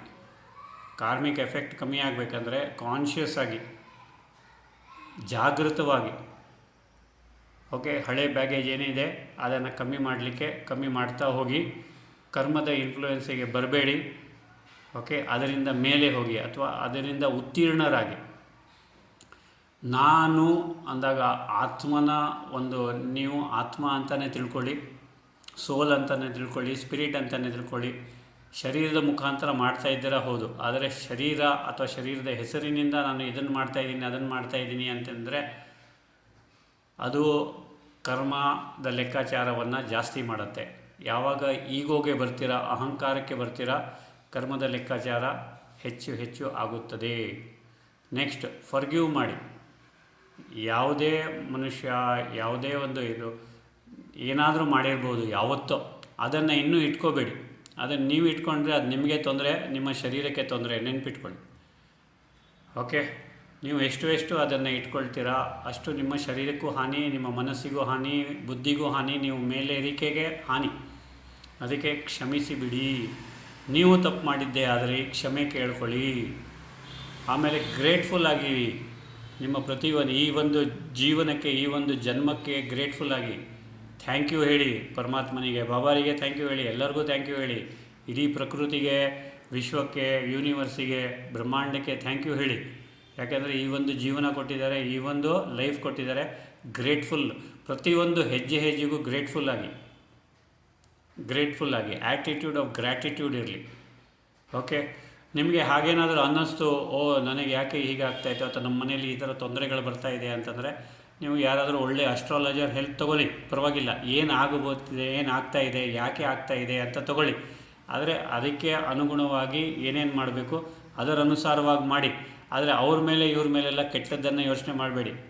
ಕೆಲವರು ಪಾಸ್ಟ್ ಲೈಫ್ ರಿಗ್ರೆಷನ್ಗೆ ಹೋಗ್ಬೋದಾ ಅಂತ ಕೇಳ್ತಾರೆ. ಹೋಗ್ಬೋದು. ಯಾವುದಕ್ಕೆ, ಯಾತಕ್ಕೋಸ್ಕರ ನನಗೆ ಈ ಥರ ಆಗ್ತಾಯಿದೆ ಅಂತ ಕಂಡುಹಿಡಿಲಿಕ್ಕೆ ಅಷ್ಟೇ, ಸೊಲ್ಯೂಷನ್ಗೆ ಅಲ್ಲ. ಕಂಡು ಹಿಡ್ಕೊಳ್ಳಿ. ಅದಕ್ಕೆ ನೀವೇನು ಮಾಡಬೇಕು ಅದರ ಅನುಸಾರವಾಗಿ ಮಾಡ್ತಾ ಹೋಗಿ. ಓಕೆ, ಇವೆಲ್ಲ ನಿಮಗೆ ಹೆಲ್ಪ್ ಆಗುತ್ತೆ. ಅಸ್ಟ್ರಾಲಜಿ ಅನ್ನೋದು ಒಂದು ಸೈನ್ಸು, ಪಾಸ್ಟ್ ರಿಗ್ರೆಷನ್ನು, ಪಾಮಿಸ್ಟ್ರಿ, ವಾಸ್ತು ಇವೆಲ್ಲ ಒಂದು ದೊಡ್ಡ ಸೈನ್ಸು. ಇವೆಲ್ಲ ನಿಮಗೆ ಏನು ಕೊಡುತ್ತೆ ಅಂತಂದರೆ, ಇದೇ ಥರ ಬಾಳಬೇಕಾಗಿತ್ತು, ಆ ಥರ ನಾವು ಬಾಳಲಿಲ್ಲ, ಈಗ ಅದಕ್ಕೆ ಏನಾಗ್ತಾಯಿದೆ ನಮ್ಮ ಜೀವನದಲ್ಲಿ ಅಥವಾ ಮುಂದೆ ಏನಾಗಬಹುದು. ಸೊ ನೀವೇನು ಮಾಡಬೇಕಾಗತ್ತೆ, ಅದರಿಂದ ಟಿಪ್ಸನ್ನು ತಗೊಳ್ಳಿ. ಏನು ಮಾಡ್ಬೋದು, ಏನು ಮಾಡಬಾರ್ದು ಅಂತ ಅದರಂತೆ ನಡೆದುಕೊಳ್ಳಿ. ಆಮೇಲೆ ಯಾವುದಾದ್ರೂ ಪ್ರಾಬ್ಲಮ್ ಬಂತು ಅಂದರೆ ಆ ಪ್ರಾಬ್ಲಮಿನ ಮೇಲೆ ನೀವು ಏನಂತಾರೆ ಅದಕ್ಕೆ, ಅದ್ರ ಮೇಲೇ ಚಿಂತೆ ಮಾಡ್ತಾ ಹೋಗಬೇಡಿ. ಪ್ರಾಬ್ಲಮಿನ ಮೇಲೆ ಮನನ ಚಿಂತನೆ ಮಾಡಬೇಡಿ. ನೀವು ಯಾವಾಗ ಪ್ರಾಬ್ಲಮ್ಮಿನ ಮೇಲೆ, ದುಃಖದ ಮೇಲೆ, ಯಾರ್ದಾದ್ರೂ ದುಃಖ, ಯಾರ್ದಾದ್ರೂ ಕಷ್ಟಗಳ ಬಗ್ಗೆ, ನಷ್ಟಗಳ ಬಗ್ಗೆ ನೀವು ಯೋಚನೆ ಮಾಡ್ತಾ ಇದ್ದರೆ ಅದು ಲೋವರ್ ಎನರ್ಜೀಸು. ನಿಮಗೆ ಆ ಲೋವರ್ ಎನರ್ಜಿ ಅಟ್ರಾಕ್ಟಿವ್ ಆಗುತ್ತೆ ಮತ್ತು ನೀವು ಕೆಳಗೆ ಅಥವಾ ನಿಮ್ಮ ಮನಸ್ಸಿನ ಸ್ಥಿತಿ ಕೆಳಗೆ ಹೋಗ್ತಾ ಇರುತ್ತೆ. ನೀವು ಧರ್ಮ ಪಾಲನೆ ಮಾಡಬೇಕಾ, ನಿಮ್ಮ ಸ್ವಕರ್ಮಗಳು ಮಾಡಬೇಕಾ ಅಥವಾ ಸುಕರ್ಮಗಳು ಮಾಡಬೇಕಾ, ಮಾಡ್ತಾ ಹೋಗಿ. ಬಾಬಾ ಹೇಳಿದ್ದ ಹಾಗೆ ಏನೇನಿದೆ ಶ್ರೀಮತದ ಅನುಸಾರ ಮಾಡ್ತಾ ಹೋಗಲಿ. ಆಗಲಿಲ್ಲ ಅಂತ ಹೇಳಿಬಿಟ್ಟು ಸಾರಿ ಕೇಳಿ, ಫರ್ಗಿವ್ನೆಸ್ ಕೇಳಿ. ಆದರೆ ಆಗಲಿಲ್ವಲ್ಲ ಅಂತ ಅದರ ಬಗ್ಗೆ ತಲೆ ಕೆಡಿಸ್ಕೊಂಡು ಕೂತ್ಕೋಬೇಡಿ. ಇವತ್ತು 4 ಗಂಟೆಗೆ ಎದ್ದೇಳಲಿಕ್ಕೆ ಆಗಲಿಲ್ಲ, ಸಾರಿ ಅಂತ ಕೇಳಿ. ಎಷ್ಟು ಗಂಟೆಗೆ ಎದ್ದರೋ ಆವಾಗಲೇ ನಿಮ್ಮ ಅಮೃತ ವೇಳೆ ಶುರು, ಅಲ್ಲಿಂದ ಅಮೃತ ವೇಳೆ ಶುರು ಮಾಡಿ. ಆದರೆ ನನ್ನ ಕೈಯಲ್ಲಿ ಆಗಲಿಲ್ಲ, ದಿನ ಹೀಗೆ ಆಗ್ತಾಯಿದೆ, ಇನ್ನಷ್ಟು ನೆಗೆಟಿವ್ ಯೋಚನೆ ಮಾಡ್ತಾ ಇನ್ನಷ್ಟು ಕರ್ಮದ ಬ್ಯಾಗೇಜ್ ಜಾಸ್ತಿ ಮಾಡ್ತೀರ ನೀವು. ಸೊ ಅದನ್ನು ದಯವಿಟ್ಟು ಮಾಡಬೇಡಿ. ಸೊ ಓಕೆ ಆಗಲಿಲ್ಲ, ಈಗ ಏನು ಮಾಡಬೇಕು, ಒಳ್ಳೆಯದನ್ನು ಮಾಡೋಣ, ಒಳ್ಳೆಯದನ್ನು ಯೋಚನೆ ಮಾಡೋಣ. ಶರೀರದ ಬಗ್ಗೆ ನೆನ್ನೆ ಇಷ್ಟು ಕೆಲಸ ಆಯಿತು, ಅಷ್ಟು ಕೆಲಸ ಆಯಿತು, ಅದರಿಂದ ಹೀಗೆ ಆಯಿತು, ಅದೆಲ್ಲ ಯೋಚನೆ ಮಾಡಬೇಡಿ. ಈಗೇನು ಮಾಡಬೇಕು, ಒಳ್ಳೆಯದನ್ನು ಮಾಡೋಣ. ಆಮೇಲೆ ಯಾರು ಎನ್ಲೈಟನ್ ಆಗಿದ್ದಾರೆ, ಯಾರು ನಿಮ್ಮಿಂದ ಮೇಲೆ ಇದ್ದಾರೆ, ಅವರ ಹೆಲ್ಪನ್ನು ತೆಗೆದುಕೊಳ್ಳಿ. ನನ್ನಲ್ಲಿ ಏನೇನು ವೀಕ್ನೆಸ್ ಇದೆ ದಯವಿಟ್ಟು ನಮಗೆ ಹೇಳಿ. ಸಾಮಾನ್ಯವಾಗಿ ಅವ್ರು ಹೇಳೋದಿಲ್ಲ, ಆದರೆ ಹೇಳಿಸ್ಕೊಳ್ಳಿ. ಓಕೆ, ಇವತ್ತಿಗೆ ಇಷ್ಟೇ ಸಾಕು. ಓಂ ಶಾಂತಿ.